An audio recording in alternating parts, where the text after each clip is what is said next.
Bagi kita yang gampang makan daging di selain hari raya Idul Adha, jangan terlalu bernafsu dengan daging kurban. Jadi prioritaskan fakir miskin, ya. Prioritaskan orang yang sulit untuk makan daging.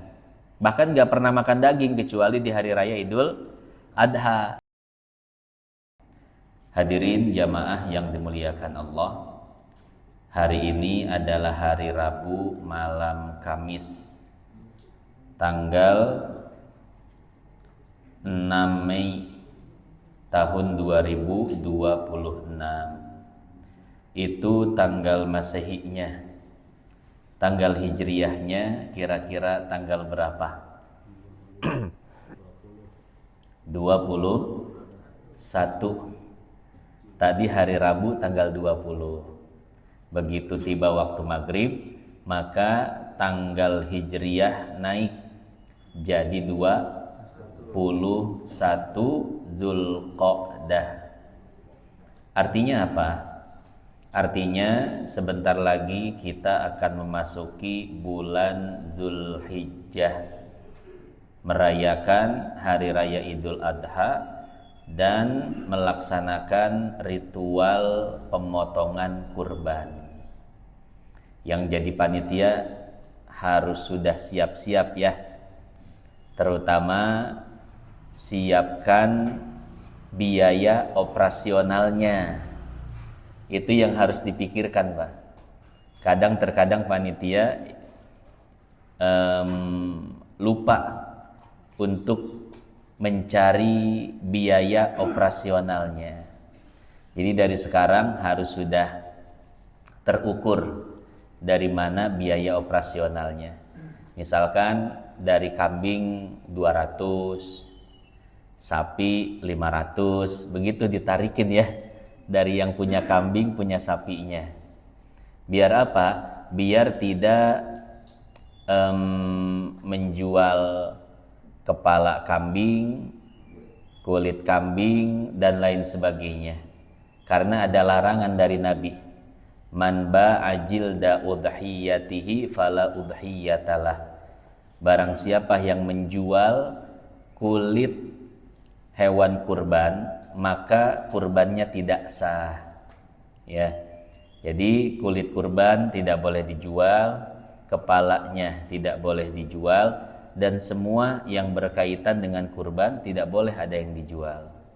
Pertanyaannya begini, siapa yang tidak boleh menjual kulit kurban dan bagian-bagian yang lainnya? Yang tidak boleh menjual, pertama pemilik hewan kurban, yang kedua panitia, yang ketiga orang mampu yang mendapatkan kurban. Ini tidak boleh menjual ya. Jadi yang punya kurban gak boleh menjual bagian apapun dari kurbannya. Begitu pula panitia tidak boleh menjual. Cuman kalau pengen ngejual ada caranya biar gak haram. Caranya itu panitia kerjasama dengan orang yang di luar kepanitiaan. Minta tolong sama orang yang di luar kepanitiaan untuk menjual kulit atau kepala hewan kurban. Ya, jadi caranya panitia menyerahkan kulit atau kepala tersebut kepada orang yang berada di luar kepanitiaan. Diserahkan aja, seperti menyerahkan daging kepada orang-orang. Nanti cuman ada pembicaraan di situ. Saya serahkan, nanti Anda jual, hasilnya berikan kepada panitia untuk biaya operasional. Nah, dengan cara seperti itu, maka panitia bisa menerima uang hasil penjualan kulit dan kepala kurban.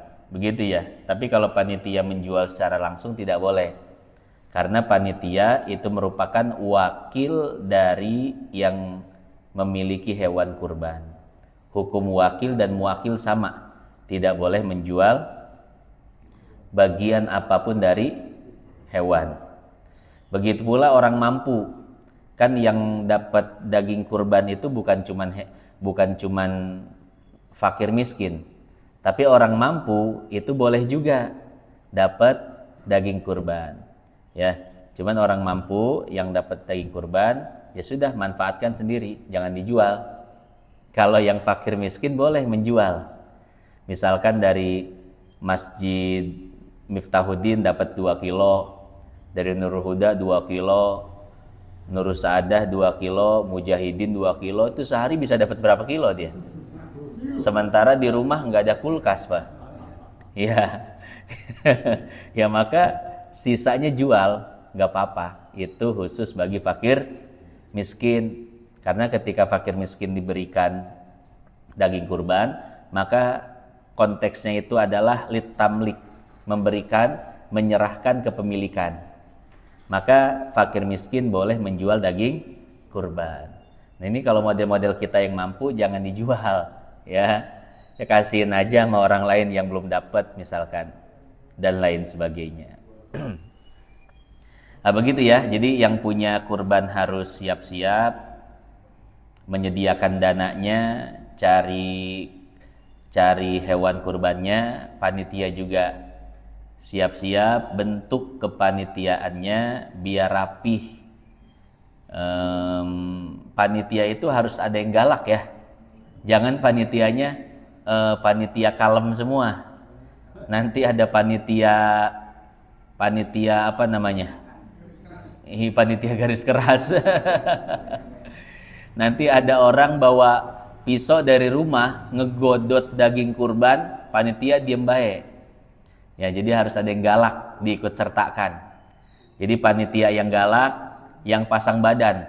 Pokoknya mah mun aya nu nyokot daging sancan dibagikeun, sancan waktuna dibagikeun, sikat ku panitia eta tah. Yang bagian eksekusi itu ya, yang galak gitu. Dulu di tempat saya begitu, Pak. Setiap kali kurban, masyarakat itu bawa pisau sendiri-sendiri dari rumah. Panitia baru selesai nyembelih, daging udah hilang banyak itu. Ya, pada bawa pisau sendiri, suaminya bawa pisau, istrinya bawa karung kecil dari belakang. Kerjasama itu begini, habis Pak. Ya, kadang fakir miskin yang bawa kupon nggak kebagian itu harus jadi PR buat panitia. Cuman setelah itu kita pindahkan tuh lokasi penyembelihannya ke tempat tertutup. Hanya dihadiri oleh beberapa orang saja. Alhamdulillah sekarang itu di Masjid Nur Saadah rapih pemotongannya ya. Nah jadi seperti itu ya. Jadi panitia, cuman sih saya lebih setuju dengan pemotongan hewan di tempat terbuka. Biar anak-anak kecil pada lihat, biar generasi-generasi bawah tahu bahwa tradisi pemotongan kurban itu ya seperti itu. Ya kalau di tempat tertutup sayang-sayang Pak, momen setahun sekali tapi anak kita tidak pernah menyaksikannya, begitu ya.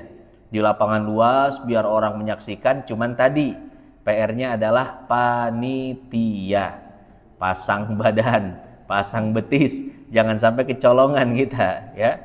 Namanya di kampung ya, kecuali mungkin di beberapa tempat elit seperti misalnya perumahan-perumahan bagus dan lain sebagainya, itu nggak bakal terjadi Pak. Mereka nggak mungkin bawa pisau sendiri-sendiri dari rumah. Tapi warga kita ini kan garis keras Pak, KD ya. Ya, nah, jadi seperti itu. Kemudian perhatian juga begini, bagi kita yang gampang makan daging di selain hari raya Idul Adha, jangan terlalu bernafsu dengan daging kurban.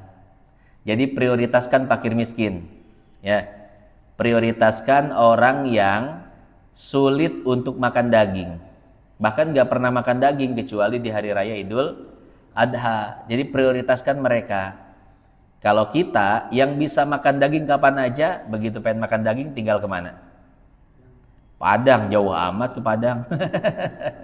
Ke warung Padang, ke warteg, makan daging. Ya bagi kita yang gampang makan daging, jangan terlalu bernafsu dengan daging kurban. Mun aya sesana cokot, mun eueuh hajeun, eta mah emang jatah fakir miskin. Nah, jadi seperti itu ya hadirin jamaah yang dimuliakan Allah.